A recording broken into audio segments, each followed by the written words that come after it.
Kwa hivyo mheshimiwa, utasikia vitina nyingi, tunataka kwenda kuona rais apange mambo ya impeachment, ya rati ifanywe.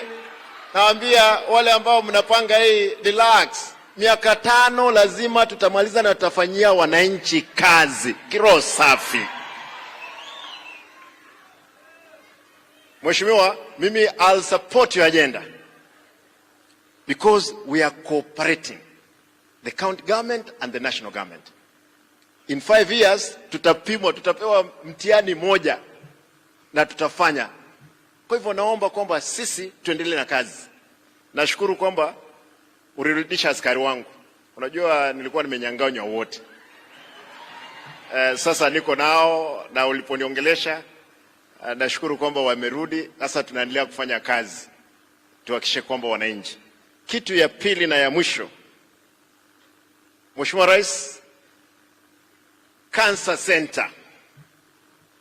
Nashukuru kwamba nilipokuja kule State House uliniambia Simba, watu wa Badea hawa utasukumana na wao. Mwisho wewe umeongea na watu wa Badea na Saudi government, wametupea the 2.1 billion for our cancer center hapa Kisii.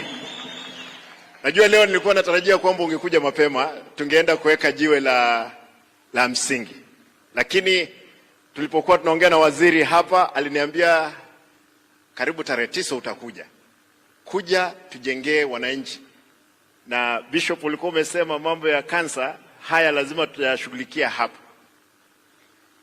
La kusikitisha sana, mama mmoja kutoka mpaka wa Nyamira na Kisii alikuwa analima shambani. Akilima titi likaanguka. Kwa sababu kansa ilikuwa imefika stage 4. Huyu mama akaletwa KTRH akalala. Mheshimiwa Rais, hii KTRH nilipo